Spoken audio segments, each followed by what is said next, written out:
Bonjour Mickaël, je suis super content de t'accueillir. Alors ça fait longtemps qu'on discute à travers les réseaux sociaux, mais pour la première fois on se voit en visio interposée. Comment tu vas? Eh ben écoute, ça va très bien. Plaisir de te voir aussi de visu. Depuis le temps qu'on échange ensemble, c'est vrai que ça fait plaisir de pouvoir se voir visuellement. Il faudra qu'on se voit maintenant physiquement au stade ou ailleurs, à ta C'est la convenance. prochaine étape, c'est l'objectif. J'espère qu'avant la fin de la saison on aura l'occasion de se voir à Clermont.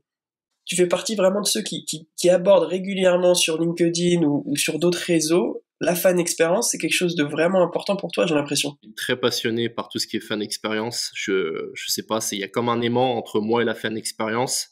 Il y a une histoire d'amour, on va dire, qui s'est créée. Et puis encore plus depuis quelques années, depuis que, sans le vouloir, la femme de ma vie est américaine. Donc, par la force des choses, je suis encore plus amoureux de la fan expérience. Donc ça explique ton côté justement sport, spectacle et entertainment. Alors ouais, c'est ça, exactement. Aujourd'hui, tu occupes le poste de Marketing et Fan Experience Project Manager à l'ASM Clermont-Auvergne Rugby depuis maintenant 6 ans. Ouais. Est-ce que tu peux nous expliquer comment ça s'est fait justement? Comment tu as intégré ce poste? Alors j'ai un parcours assez atypique. On va dire que je n'étais pas prédestiné à faire des études. J'étais pas très bon à l'école. Je suis passé par un BEP Action marchande. Euh, je suis ensuite, j'ai ensuite fait un bac pro vente. Après, mes notes, mon parcours scolaire m'a permis de réintégrer un parcours, on va dire, un peu plus classique. Je suis passé ensuite sur un BTS MUC, ce qui s'est très bien passé. Et j'ai réussi à me donner les moyens pour intégrer Amos, qui à l'époque était quasiment la première école qui avait été créée sur le sport business. J'étais dans les premières promos et ça m'a permis de faire de l'alternance. C'était aussi l'un des points forts de l'école, c'est que c'est en alternance.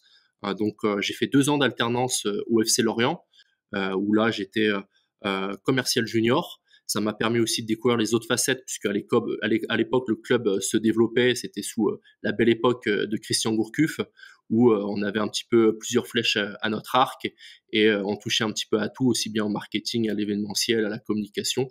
Et donc, après 2 années, j'ai eu l'opportunité d'intégrer les Girondins de Bordeaux pour une saison, ma dernière année de master, où là j'étais sous l'égide du service marketing et événementiel. Et puis ensuite, à la fin de mon année de mon école de commerce, j'ai réussi à intégrer directement un CDI au Stade de Reims. Euh, donc j'étais assez chanceux là-dessus. Le réseau a beaucoup aidé également aussi. Et donc là, j'étais au service marketing événementiel du club pendant 2 saisons. Et puis à la suite de ça, il y a eu une période entre guillemets de césure, on va dire, avec l'opportunité pour moi de voyager. J'ai commencé avec les pays de l'Est, et puis notamment la Croatie, et c'est là où j'ai rencontré en fait la femme de ma vie, qui est américaine. Et donc, au lieu de voyager, en fait, j'ai passé mon année, alors effectivement à voyager, mais j'ai passé mon année aux États-Unis pendant quasiment un an à faire des allers-retours, puisque le visa est valable uniquement 3 mois, le visa touriste. Donc, j'ai fait 3 allers-retours en un an aux États-Unis.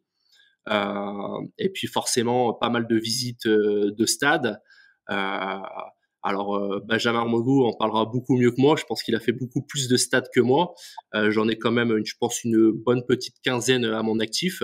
Mais ça m'a permis de développer encore plus tout le bien que j'ai pour la fan expérience et tout l'intérêt de la fan expérience pour développer les revenus d'un club sportif. Donc voilà. Et puis après, en fait, je me suis décidé avec ma femme à m'installer aux États-Unis définitivement. Et puis c'est là en fait, en arrivant aux États-Unis, que ma femme a perdu son emploi malheureusement. Elle travaillait à l'époque, elle était directrice ressources humaines pour une société pétrolière. Elle manageait 5 États américains et c'était la crise pour elle. Donc c'est-à-dire pour nous que l'essence ne coûtait pas très cher à l'époque. Et donc on s'est retrouvés sans emploi tous les deux. Donc d'un point de vue stratégique, il était plus judicieux de revenir en France. Donc on s'est installé à Lorient, d'où je suis originaire. Et donc là, il a fallu retrouver un emploi. Donc, je suis allé sur candidature spontanée. J'avais ciblé plusieurs clubs qui me semblaient être bien structurés et qui pouvaient peut-être aussi certainement prétendre, moi, à ma philosophie sur le marketing et tout ce qui est euh, parcours client.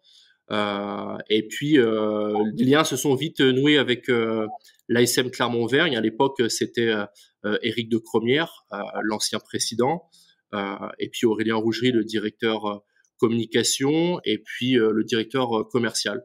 Donc, il y a eu un bon feeling. Et puis, pour la petite anecdote, je me souviens en fait avoir dit au président Éric de Cromière, si vous m'embauchez, sachez que partout où je suis passé, le club a toujours connu des résultats sportifs, on va dire, euh, positifs. Alors, je lui ai dit, FC Lorient, je suis resté 2 ans, mais on a connu 2 finales de Coupe de France pour un club comme Lorient, qui est assez exceptionnel, parcours exceptionnel.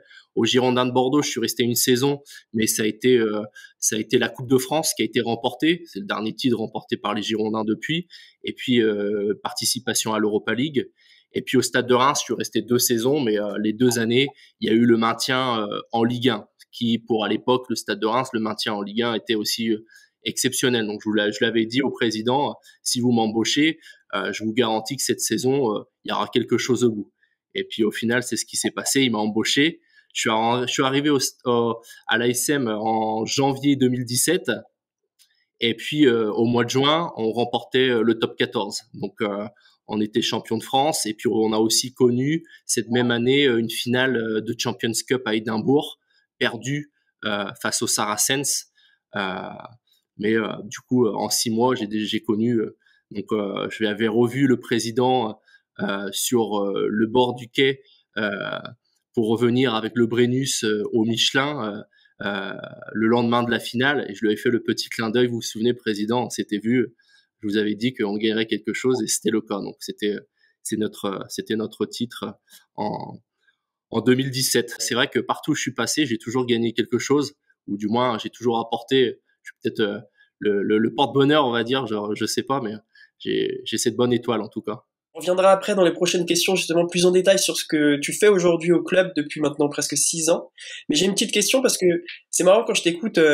En fait, on a un parcours vachement similaire, toi et moi. Moi aussi, je suis passé comme toi dans des études de commerce, un BEP à l'époque orienté commerce, etc. Et j'avais pas forcément une vision où j'étais bon pour l'école. Finalement, je m'en suis sorti avec Amos aussi, avec un master sport business à la fin. Et c'est vrai qu'on a des similitudes. Et je voulais savoir ce que tu penses toi aujourd'hui des écoles de commerce spécialisées dans le sport. Aujourd'hui, il y a des grands débats qui se font. Oui, est-ce que, par exemple, il n'y a pas si longtemps, sur LinkedIn, il y a une femme qui m'a demandé son avis, qui m'a demandé mon avis pour sa fille qui allait potentiellement intégrer une école de commerce du sport business, pour savoir ce que moi j'en pensais. Du coup, je lui ai donné mon retour. Et effectivement, aujourd'hui, c'est une vraie question. Est-ce que oui ou non, je veux travailler dans le monde du sport? Est-ce que je vais intégrer une école du sport business maintenant? Ou est-ce que je fais un cursus général, on va dire plus normal? Qu'est-ce que tu penses de tout ça, toi? Je pense que à notre époque, 12 ans en arrière, pour ma part, je pense que c'était une bonne idée puisque ça n'existait pas encore. En fait, il n'y avait pas d'école spécialisée dans ce milieu-là. Euh, Maintenant, aujourd'hui, les écoles de commerce, sport business, il y en a sur les tout pignons de rue. Donc, il y en a trop.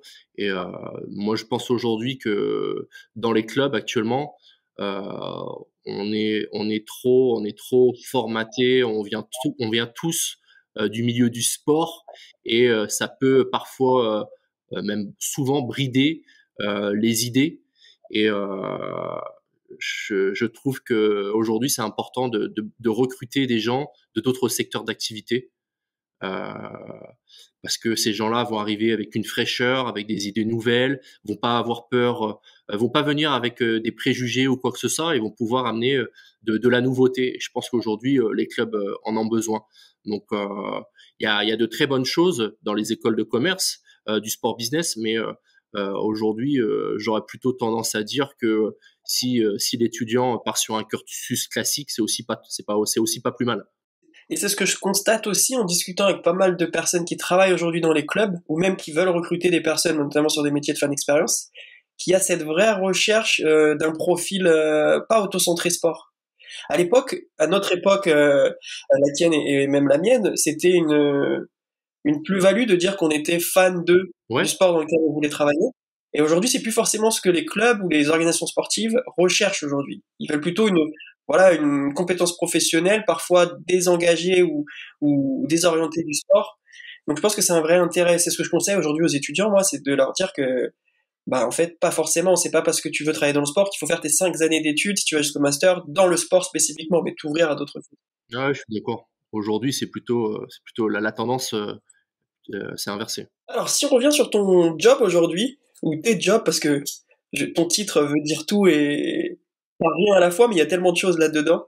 Comment se déroule une journée type pour toi en hors match, en hors jour de match? Euh, alors c'est vrai que il y a le marketing, il y a énormément de choses, hein. On va dire qu'on est un petit peu le phare euh, de l'entreprise. On est dévoué pour aider les autres services, leur apporter différents outils. Après, il n'y a pas vraiment de journée type hors jour de match. Euh, les jours sont toutes différentes, les journées sont toutes différentes. Euh, ça va aussi bien des échanges avec les différentes équipes internes sur l'avancée des différents projets ou des missions en cours. Je pense notamment à l'optimisation des performances de notre outil CRM. Aujourd'hui, on a un outil CRM qu'on a maintenant depuis 6 saisons. Là, c'est un petit peu l'actualité chez nous puisque on a évolué, on est passé sur une nouvelle version et il y a pas mal de travail pour euh, pour ça à s'apprivoiser avec l'outil. Aujourd'hui, sur notre CRM, on a plus de 150 000 contacts qualifiés et on est encore sur cette stratégie de générer davantage de leads. Et là, on va passer dans maintenant une nouvelle étape qui va être la classification de nos clients pour davantage mieux connaître nos clients et puis peut-être demain, je l'espère, enfin pouvoir administrer correctement des offres et des services qui leur sont dédiés en fonction de leurs besoins. Après, dans les autres missions, euh, il va y avoir la livraison d'outils d'aide à la vente pour notre service commercial. Ça peut être dans le cadre d'un renouvellement de contrat ou de prospection. On va accompagner aussi au quotidien notre service commercial pour développer toute la partie activation de nos top partenaires principaux, majeurs et officiels. On a d'autres projets en cours. On a un projet participatif d'une nouvelle mascotte. Aujourd'hui, on a le Bibendum, mais qui est la marque Michelin. Donc le Bibendum viendra toujours au stade Marcel Michelin, mais on a cette envie euh, de créer une nouvelle mascotte dans le but, alors peut-être qu'on y reviendra peut-être plus tard, qu'on s'attardera peut-être un peu plus tard dans les questions fan expérience, mais va contribuer à développer notre stratégie qui est demain de toucher, et dès à présent aujourd'hui, de toucher les familles, les enfants, les étudiants, les plus jeunes, les adolescents, et la nouvelle mascotte va faire partie intégrante de cette stratégie, puisque la mascotte va pouvoir créer du lien, euh, va pouvoir aussi être une nouvelle source de revenus d'un point de vue merchandising et on souhaite vraiment développer cet aspect-là. Sur la journée type hors jour de match, il y a aussi forcément la préparation des matchs à venir avec tout ce qui est animation, gestion et utilisation des joueurs hors 23, l'organisation de nos espaces VIP. Et puis, il y a aussi la préparation de la prochaine saison, puisque il faut préparer, anticiper. Donc, on met en place, par exemple, actuellement, on est dans l'analyse des questionnaires de satisfaction qu'on a pu administrer euh, sur la partie B2B, mais également B2C. Donc là, on est dans la partie analyse pour ensuite envisager toutes les évolutions possibles de nos offres et de nos services à destination de nos clients, mais aussi de nos prospects. Je l'évoquais auparavant, les jeunes, les étudiants, les familles. Et puis, en corrélation avec les autres services du club, d'autres projets comme la sortie maillot en corrélation avec la thématique saison. On va voir aussi notre nouveau site internet qui va arriver pour la prochaine saison. Voilà un petit peu une journée type. Je reviens sur un sujet CRM notamment, parce que ça m'intéresse beaucoup et c'est vraiment d'actualité pour le coup. Comment, au sein du club, vous faites pour alimenter cette base? C'est-à-dire qu'une fois qu'un jour, voilà, bon, je suis venu au stade, j'ai renseigné mon adresse mail parce que j'ai participé à une opération digitale, mais aussi physique dans l'enceinte. Comment vous faites pour que demain je puisse donner mon numéro de téléphone ou alors ma date de naissance? Est-ce que c'est des choses que vous faites aujourd'hui au club ou pas pour alimenter cette base de données-là? On a un outil CRM depuis maintenant 6 saisons et que à l'époque, notre stade était sold out à tous les matchs. Donc on avait on générait du lead, on va dire assez facilement, dans le sens où tout le monde voulait venir au stade. Euh, là, le parcours classique, hein, une personne qui veut acheter un abonnement, un billet au match, venir au stade. Euh, on arrivait à récolter la data de cette manière. Après, on a fait aussi pas mal d'opérations sur les périodes de Noël, avec des jeux concours pour essayer de générer davantage de leads. On a fait aussi des opérations dans les centres de commerciaux de la région, avec pareil toujours des jeux concours, avec de la récolte de data pour pouvoir participer. Donc, on fonctionnait de cette manière. Là, demain, avec l'arrivée du nouveau site internet, on va aussi pouvoir davantage euh, récolter de la data avec un outil qui sera vraiment ultra performant, aussi bien d'un point de vue merchandising pour la boutique. Tout sera en fait de manière générale connecté. On a aujourd'hui plusieurs centres de profit au stade. On a une brasserie, on a un restaurant gastronomique, on a 2 boutiques. On en a une au stade et une dans un centre commercial sur Clermont-Ferrand. Et puis on a aussi un musée interactif. Donc tous ces points d'entrée nous permettent de pouvoir récolter de la data, et avec notre nouveau site internet, on va davantage pouvoir le faire, même si on peut déjà le faire. On le fera demain encore mieux. Donc voilà aujourd'hui comment on fonctionne euh, sur notre CRM. Et est-ce que tu ressens que, enfin, même pour toi, mais aussi les personnes avec qui tu travailles au sein du club, que c'est vraiment le nerf de la guerre? Je veux dire, c'est l'une des données, enfin la donnée, la data qu'on peut obtenir et l'analyse et l'utilisation de ces données-là vont permettre, enfin c'est ce que je pense vraiment, vont permettre d'optimiser au maximum les potentiels qui vont être développés, c'est-à-dire les actions des partenaires, les opérations en jour de match, les opérations hors jour de match, etc. Enfin, je vois ça comme en fait un champ des possibles qui va être démultiplié. Est-ce que c'est ce que tu partages aussi? Oh bah ouais, tout entièrement. Aujourd'hui, pour moi, le CRM, c'est l'outil absolu, c'est la base en fait, hein, de ton entreprise, hein. Euh, D'abord, tu récoltes de la donnée en quantité qualifiée, et puis après, toute cette donnée-là va te permettre d'avoir une certaine connaissance de tes clients, de pouvoir euh, regrouper tes clients en groupe en fonction de leurs besoins, comment ils consomment, etc. Et ensuite, la troisième phase, c'est de pouvoir leur administrer des produits, des services, en fonction, communiquer avec eux en fonction de leurs attentes, de leurs besoins, de comment ils consomment au stade, ou tous les autres produits qui gravitent autour du stade. Donc cet outil-là est super important, et plus on aura de data, et plus on sera en mesure de pouvoir connaître nos clients, et de pouvoir communiquer, interagir avec eux et proposer des produits. Aujourd'hui, le client doit être roi, on doit pouvoir être en mesure de l'écouter et de pouvoir construire nos offres autour de nos clients. Et c'est marrant, je reviens sur une notion que tu emploies le terme client. Et depuis que je m'intéresse à ces thématiques de fan expérience, ça a toujours été un débat. Il y a eu deux écoles entre oui, on doit employer le terme client, non, on ne doit pas l'employer parce qu'il y a ce côté affectif qui fait que, attention, on est dans le domaine du sport et c'est dangereux de l'exploiter. Qu'est-ce que t'en penses? Euh, alors inconsciemment, je dis fan, mais pour moi, c'est des clients. On parle aujourd'hui de clients. Alors oui, quand on dit fan, il y a ce noyau dur de fans qui viendront toujours au stade, peu importe les résultats du club, la météo ou ton palmarès, ils viendront toujours. Il y a ce noyau dur. Et pour moi, ça, oui, on peut parler là effectivement de fans.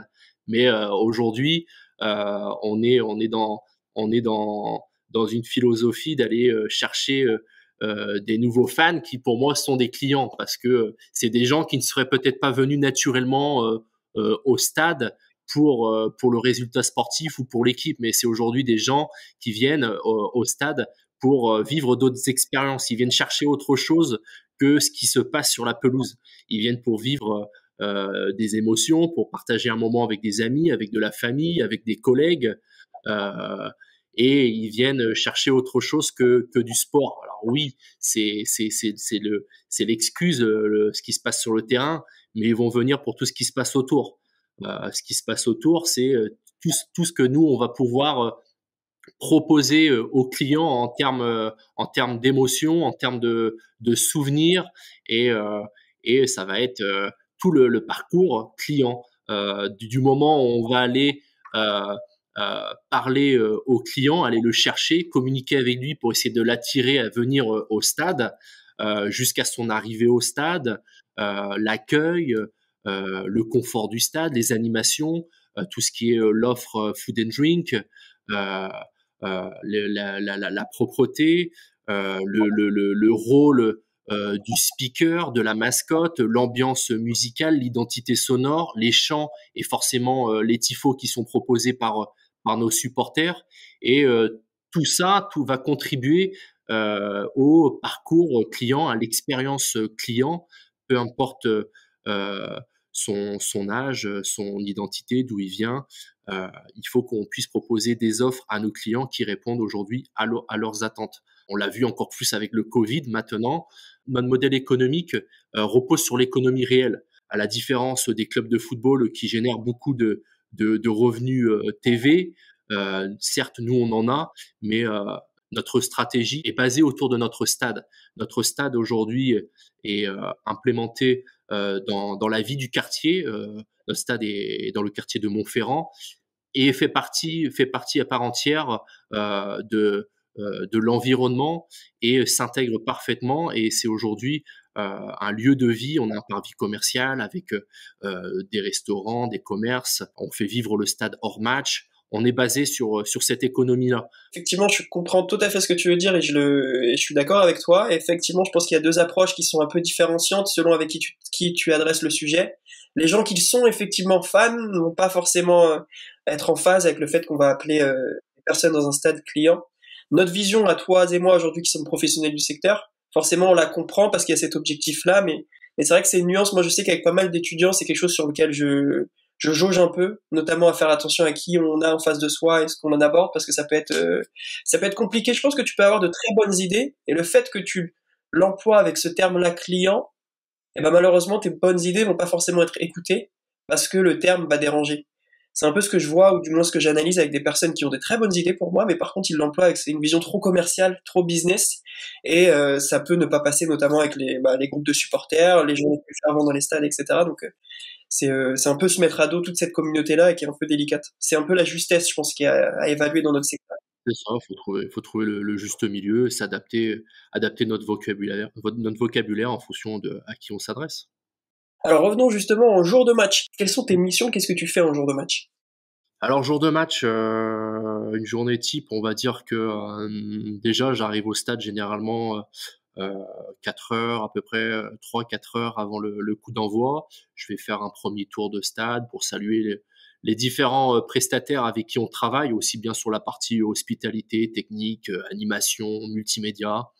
C'est l'occasion de refaire un point sur les spécificités liées à l'événement.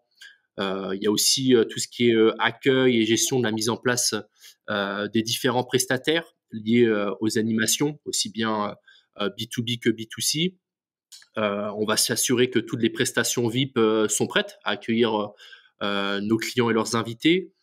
Il va y avoir aussi toute l'accueil et la gestion des joueurs hors 23 pour la visite de nos partenaires, puisque les joueurs qui ne sont pas sur la feuille de match sont à notre disposition par le staff pour justement animer euh, nos programmes VIP et puis également nos animations sur le parvis. Donc voilà à peu près comment se déroule ma première partie de journée, on va dire jusqu'au coup d'envoi. Après, Après, le déroulé des choses font que on va naviguer dans le stade en fonction des événements et s'assurer que tout roule, tout se passe bien, et puis savoir être très réactif si s'il y a le moindre problème pour pouvoir tout de suite donner satisfaction aux clients. Tu as dit notamment que les joueurs hors liste des 23, donc les joueurs qui n'étaient pas sur la feuille de match, étaient mis à disposition des équipes internes du club pour l'espace VIP, mais c'est pas en général le cas aussi pour le grand public. Si, en fait, si tu veux, les joueurs, on en a une bonne quinzaine, donc qui ne sont pas sur la feuille de match, donc ils sont en fonction de nos événements. Nous, on va faire notre demande euh, au staff pour avoir les joueurs à telle heure sur telle animation ou tel programme VIP. Euh, pour le programme VIP, toute la saison, il y a un timing bien précis. Généralement, les joueurs ont rendez-vous avec nous 20-30 minutes avant le coup d'envoi. Un petit brief est fait aux joueurs. Chaque joueur a sa feuille de route et c'est en avant-match où est-ce qu'il doit aller, dans quel salon. Euh, Généralement, il fait 2 salons avant le début du match. Il reste 5-10 minutes pour passer dire bonjour, discuter avec nos partenaires, leurs clients. Ensuite, les joueurs regardent le match depuis, depuis un espace VIP. Donc là, les joueurs sont à la merci de nos clients dans le salon, donc ils sont disponibles pour faire des photos, signer des autographes, discuter. Après, à la mi-temps, on reprend notre parcours dans les salons. On va faire la deuxième partie des salons qu'on n'a pas pu faire euh, en avant-match. Les joueurs regagnent en deuxième mi-temps le salon où ils étaient pour regarder le match. Et puis après, en après-match, ces mêmes joueurs vont aller ensuite pour faire exactement la même chose qu'on a fait dans les salons, euh, du relationnel, dire bonjour, discuter, prendre des photos, faire des dédicaces, passage aussi dans le salon du président. Et puis ensuite, ce même groupe de joueurs, donc 15 minutes, 20 minutes après après la fin du match et être passé dans les suites, on a deux groupes de 6 joueurs. Et donc là, un groupe va descendre dans notre salon open, qui on va dire est l'entrée de gamme au niveau de nos hospitalités. Et là, on a un espace dédié aux joueurs où on a un photocall, séance de dédicace, notre speaker nous rejoint et fait des interviews joueurs. C'est l'occasion de refaire le match. Et puis on a la même chose à l'étage supérieur, l'espace Groupama, où les joueurs sont disponibles dans le salon pour interagir et discuter avec nos partenaires. Et puis ensuite, on revient à l'avant-match, où on a aussi ces mêmes joueurs qui, avant d'accéder aux espaces VIP, euh, sont à notre disposition pour toutes les animations grand public qu'on met en place. Là, par exemple, ce week-end, c'est un match, on joue contre Perpignan, c'est un match qui est dédié aux familles.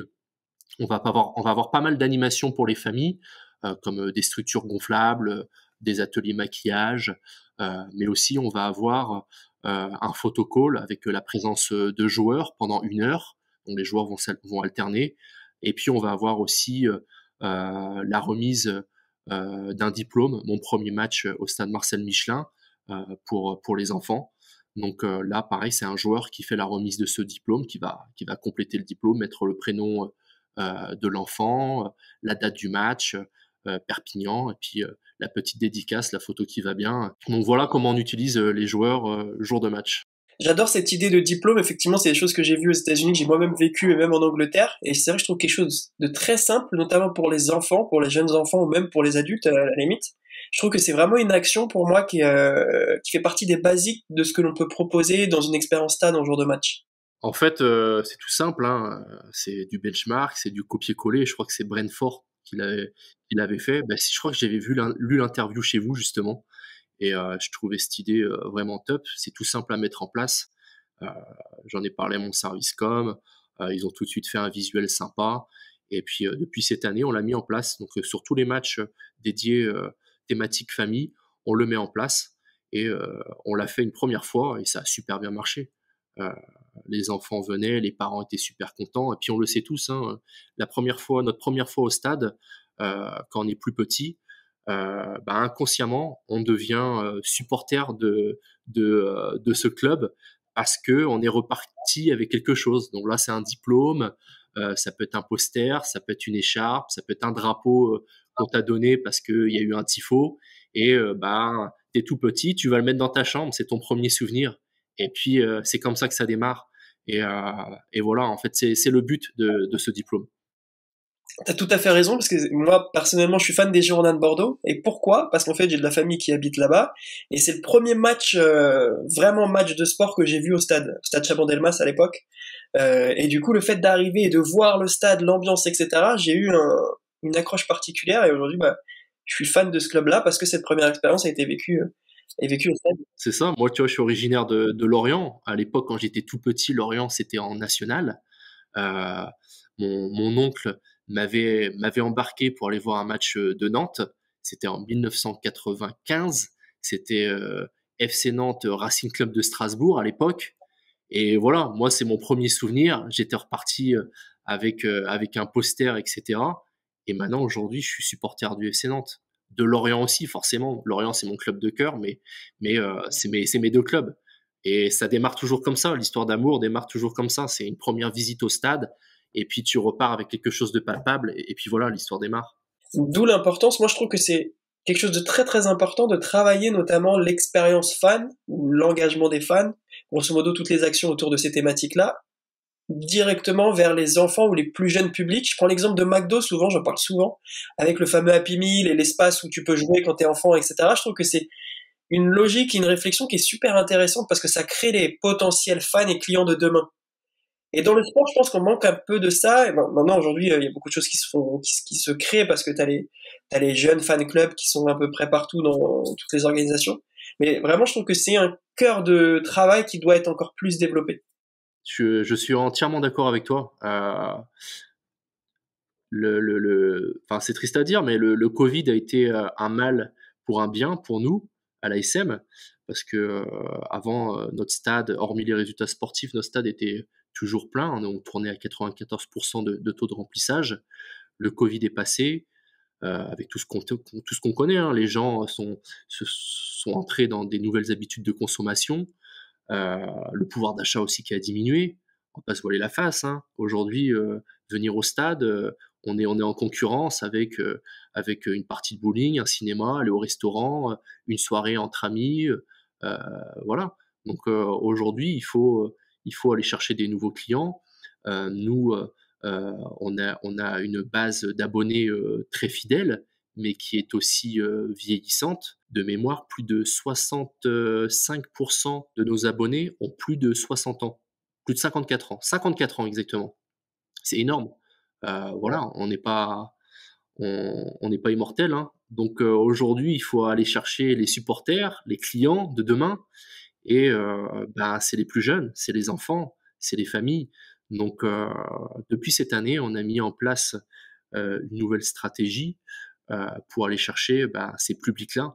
On a mis en place des liens avec les grandes écoles de la métropole de Clermont. J'entretiens personnellement des relations assez proches avec les BDE, les BDS des écoles. Aujourd'hui, on travaille avec 10 écoles, une association étudiante aussi internationale. Et aujourd'hui, on est sur une moyenne de 800 étudiants qui viennent à chaque match de l'ASM. C'est des choses qu'on ne faisait pas auparavant. On a aussi mis en place une offre pour les jeunes moins de 18 ans et les étudiants avec, on va dire, un tarif assez agressif avec un abonnement à 99 euros pour cette cible qui marche très bien, et aussi une vente au match à 10 euros au lieu de 14. Et on met en place des opérations étudiantes, et ça cartonne, ça cartonne. Les étudiants, on a su s'adapter d'un point de vue communication. On a aussi su s'adapter en leur proposant des services qui leur sont dédiés, une offre qui correspond aussi avec leurs sources de revenus.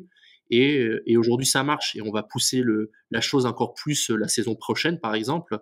Je l'espère, on travaille dessus sur euh, un pass 6 matchs. Parce qu'on s'est rendu compte, en fait, en discutant avec les étudiants, que un abonnement, ça marche pas forcément parce que les étudiants, sur la deuxième partie de saison, ils sont en stage, ils sont en alternance, ils sont pas de la ville aussi, ils sont pas de plus de 60% d'entre eux sont pas de Clermont-Ferrand, donc les week-ends, ils rentrent chez eux. Donc, on va mettre en place un pass, je l'espère, qui sera flexible hors match de gala, où les étudiants aura son pass 6 matchs et il pourra venir à sa convenance quand il le souhaite sur les matchs. Donc, 6 matchs crédités sur sa carte et puis il vient. Donc, on essaie de s'adapter à nos clients. On développe beaucoup les animations pour les familles, pour les enfants. C'est des choses qu'on faisait pas auparavant parce que inconsciemment notre stade était plein en permanence et puis on n'était pas dans cette question de devoir aller chercher de nouveaux clients. Donc oui, ce Covid nous a permis d'ouvrir les yeux et puis de revoir notre stratégie. Et là, depuis cette saison, on a une équipe fan expérience qui s'est mise en place avec pour but de développer tout le parcours client, mais aussi dans un premier temps toutes les animations au stade. Alors justement, pour travailler, réfléchir sur ces sujets-là, est-ce que tu travailles seul aujourd'hui ou tu nous disais une équipe? Non, je suis pas seul. Aujourd'hui, dans cette équipe, on est 6, 8. On est en fait une personne de chaque service. Euh, on va dire que je lead ce groupe. Je pense que tout le monde aussi au club a bien saisi que j'étais passionné par la fan expérience. Euh, donc les animations en font partie et un des pylônes de la fan expérience. Et donc j'ai pris naturellement le lead et le but à travers ce groupe, chaque semaine ou du moins tous les 15 jours maximum, on se regroupe et puis on fait le point sur la stratégie qu'on met en place, sur les animations qu'on va mettre en place sur les matchs à venir. Là, sur cette deuxième partie de saison, euh, on a des animations sur tous les matchs avec plus ou moins des thématiques liées à la stratégie, la cible qu'on souhaite faire venir au stade. Donc ça va des opérations pour les familles. Là, sur le prochain match Perpignan, le prochain match dans une semaine, on reçoit Lyon, il sera dédié aux étudiants.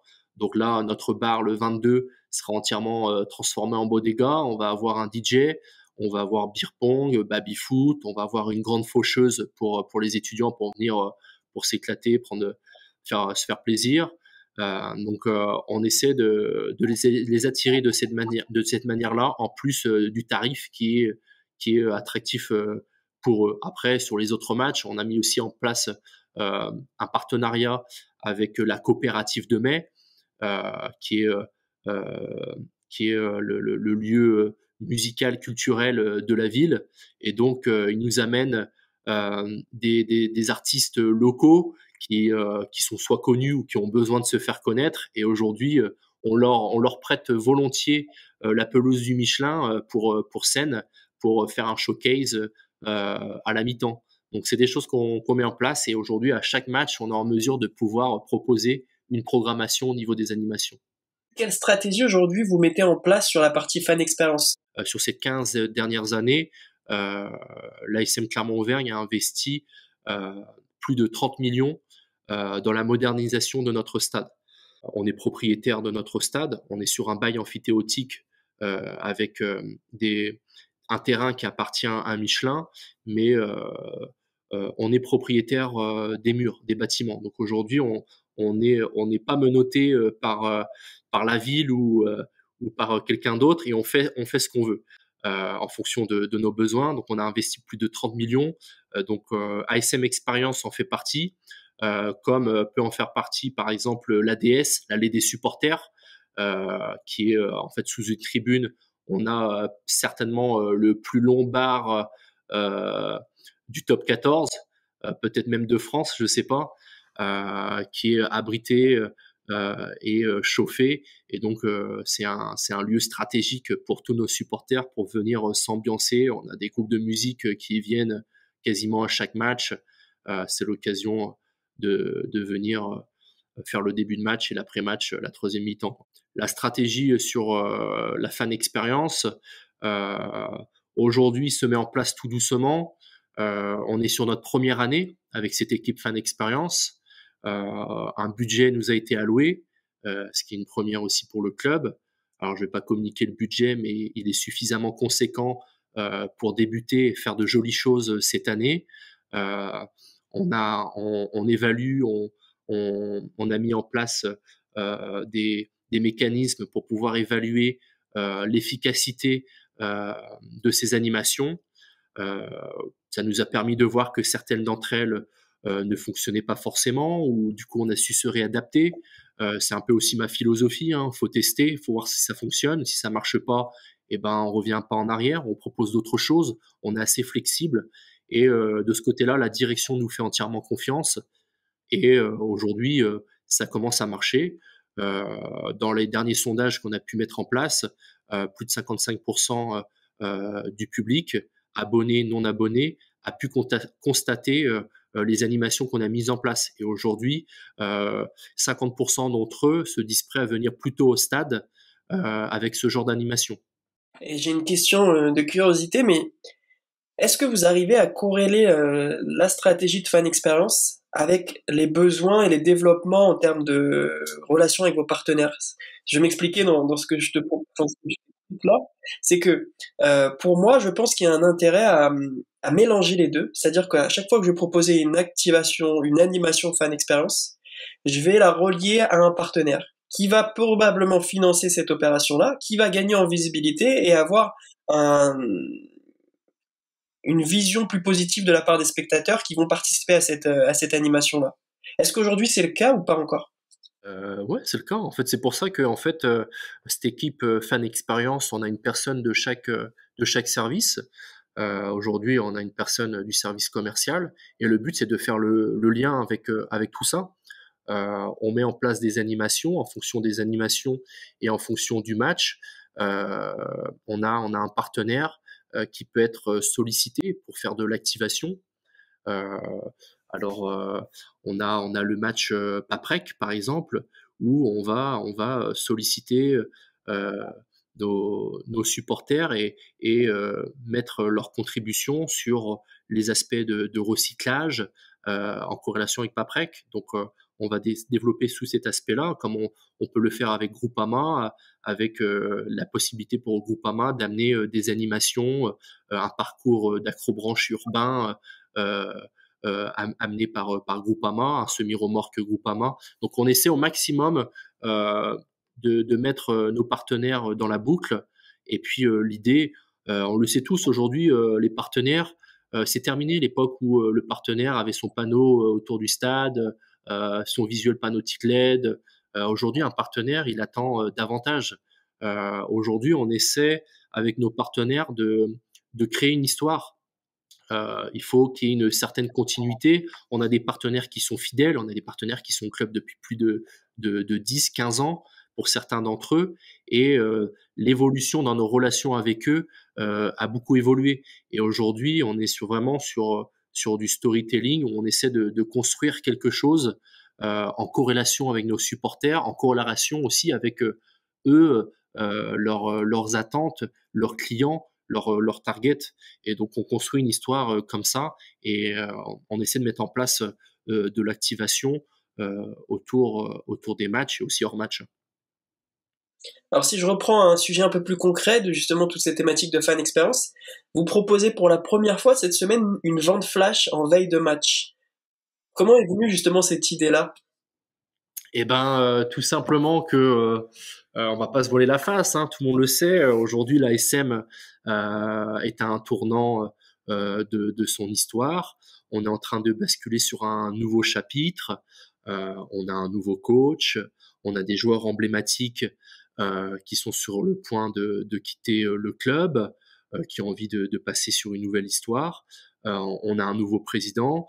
On est aujourd'hui en train de revenir euh, sur les fondamentaux, à savoir la formation, remettre en valeur notre académie. Donc ça va prendre du temps. Il faut être patient. Il faut que nos supporters aujourd'hui euh, sachent que il y a un vrai travail de fond qui se fait actuellement au club. Euh, et il faut faire le dos rond, il faut être patient. Les choses sont en train de se mettre en place. On peut le voir là sur les derniers matchs. Des jeunes espoirs sont en train de montrer le bout de leur nez. C'est l'avenir, c'est le futur du club. Notre coach Jono Gibbs met en place aussi sa philosophie de jeu. Ça prend du temps. Rome, c'est pas construit d'un coup, hein, donc c'est pareil pour nous. Donc là, on est un nouveau chapitre qui se met en place. Donc ça va prendre encore peut-être une saison, 2 saisons, avant qu'on puisse prétendre au passif glorieux qu'on a eu. On est toujours présent, on sera présent dans le futur, mais on a une stratégie qui se met en place.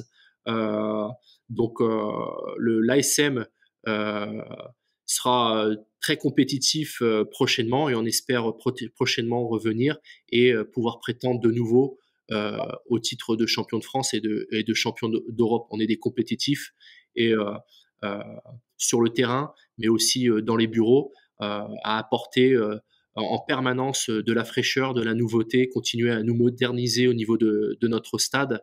Et le Covid euh, va faire que renforcer toute la stratégie qu'on est en train de mettre en place. Alors justement, nouvelle histoire à écrire. Ça sous-entend qu'il y a eu des apprentissages par le passé.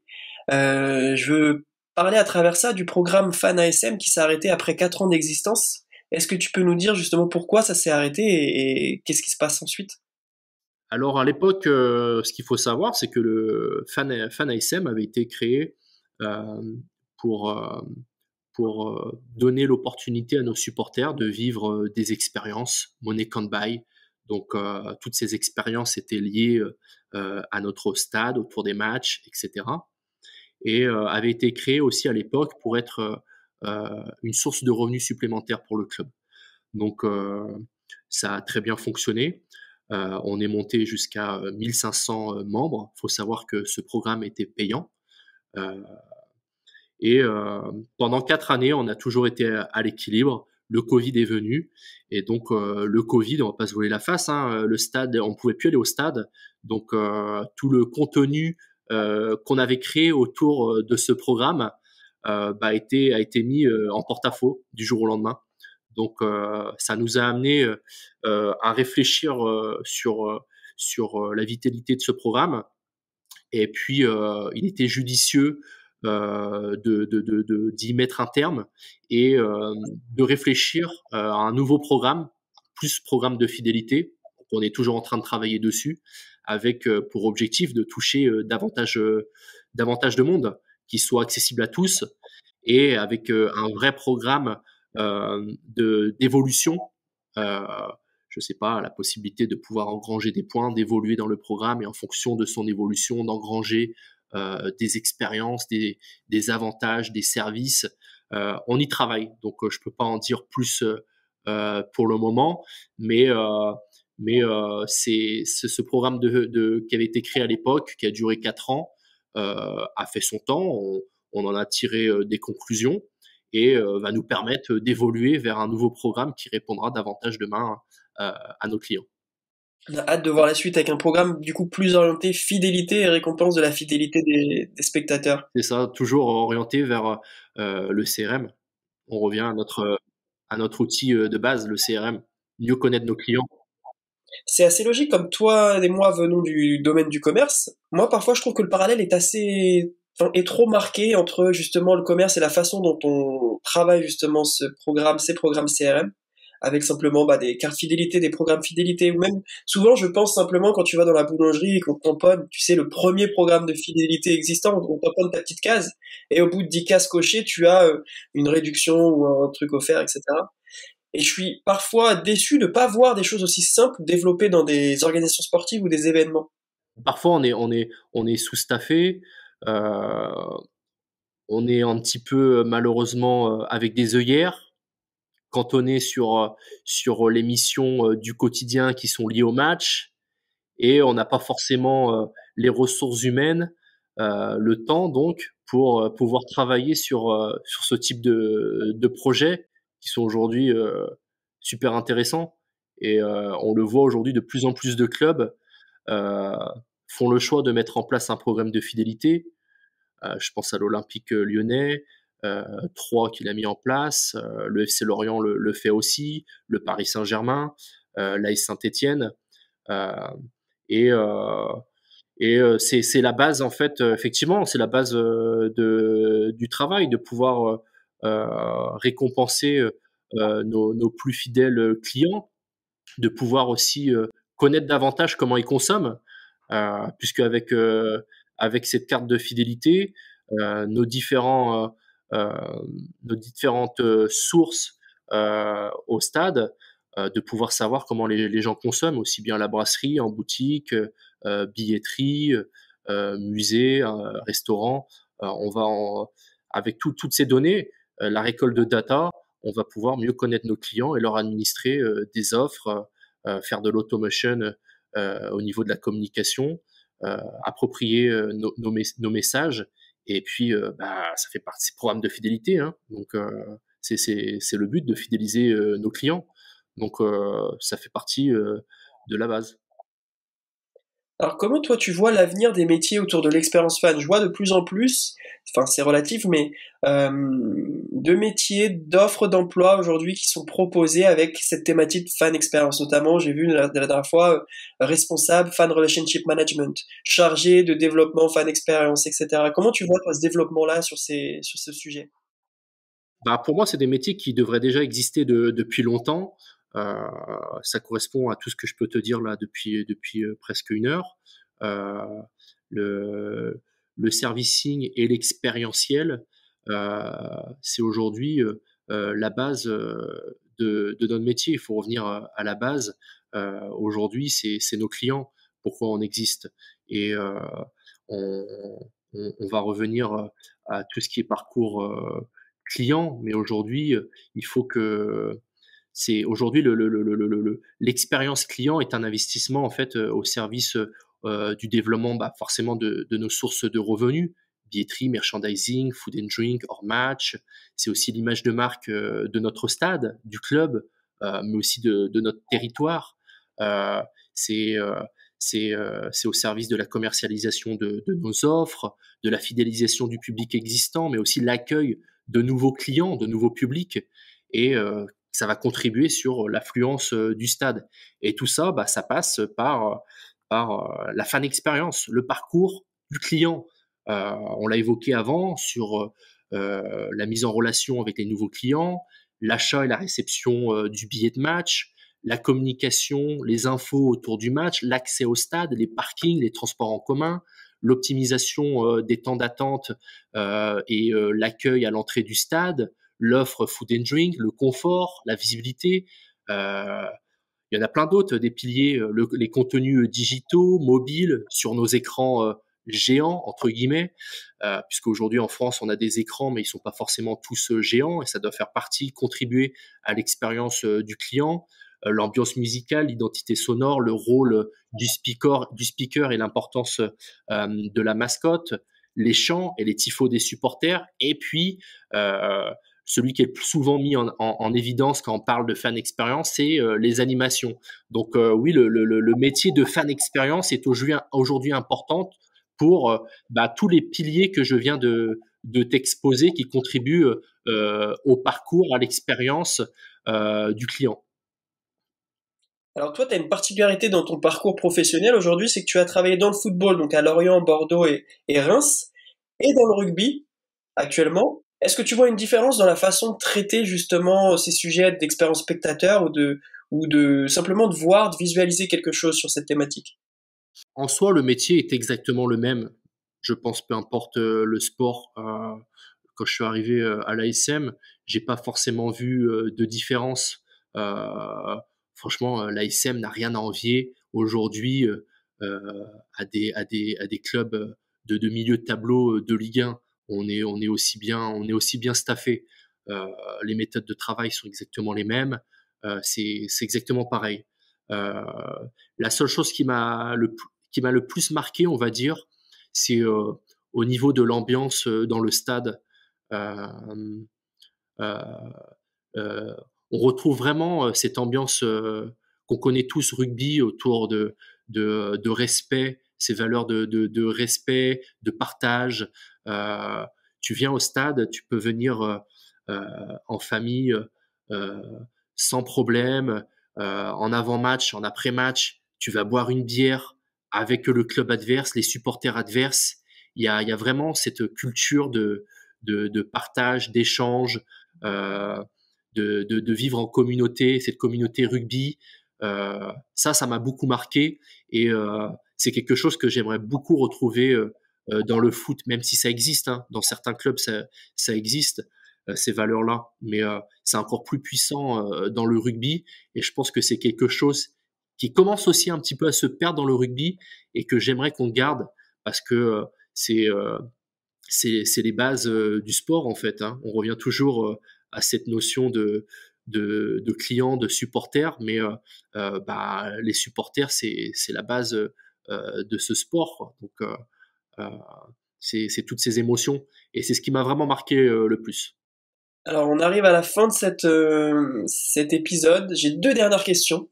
La première, elle est très orientée aux étudiants. Si tu avais un conseil à leur donner, à des étudiants qui veulent intégrer demain le marché du travail du sport business, et particulièrement sur le sujet de l'expérience spectateur, qu'est-ce que tu pourrais leur dire? Euh, je leur dirais qu'il faut pas être résigné. Au contraire, on doit rester concentré en fait sur les clients et leurs attentes. On doit aujourd'hui tout mettre en œuvre pour que pour les clients vivent un parcours et une expérience unique. Ça va du premier contact avec le client avant d'acheter son billet jusqu'à son départ du stade après le match, en passant par l'accueil, notre offre food and drink, les animations, le confort. On ne doit pas avoir peur d'essayer et d'essayer d'adapter les idées d'un autre pays, d'une autre culture à notre culture, à la nôtre et surtout à notre territoire. Euh, Il n'y a pas de, il y a pas de mauvaises idées. Il faut juste essayer en fait. Il faut pas avoir peur d'essayer, de sortir des sentiers battus et d'essayer de se mettre dans la tête de nos clients, de savoir ce que eux ils attendent en fait. Euh, chaque profil de client a des attentes bien précises, bien différentes. Il faut juste essayer de se mettre à leur place, essayer de leur proposer de ne pas avoir d'œillères et au contraire, il faut foncer, essayer et si ça marche pas, eh ben on réadapte, on réessaye. Mais c'est le message que je pourrais donner à ces futurs acteurs du sport business. Et la dernière question, qui est la question un peu officielle qu'on pose à tous nos interlocuteurs chez Fanstriker, c'est quelle est ta propre définition de la fan expérience? Euh, la fan expérience, pour moi, c'est l'estime qu'on donne à nos clients. Je m'explique, c'est l'ensemble en fait des services, des attentions dédiées au parcours client afin d'optimiser leur satisfaction, leur plaisir et surtout leur bien-être dans le stade. C'est en fait tous les souvenirs qui garderont et qui transmettront demain à leurs amis, leurs familles, leurs copains et leurs descendants. Très bien, bah, merci pour tes explications, Michael. C'était un vrai plaisir d'échanger avec toi. Merci à toi. Maintenant, la prochaine étape, c'est de se voir en physique. On va amener un micro, une caméra, on va aller filmer tout ce qui se passe sur le terrain. Je pense que ça sera la prochaine étape avant la fin de saison, j'espère. Eh ben, t'es le bienvenu. Hein. Je t'attends au stade Marcel Michelin. Il y a plein de choses à voir. Et je pense que tu serais agréablement surpris de découvrir notre stade. J'en doute pas, il nous reste juste à planifier ça, mais en tout cas, moi, j'espère que on va pouvoir faire ça avant la fin de saison. Avec plaisir. Je te souhaite une bonne journée et puis donc du coup à très vite. À bientôt. À très bientôt. Merci pour tout. Salut Michael. Salut Mathieu.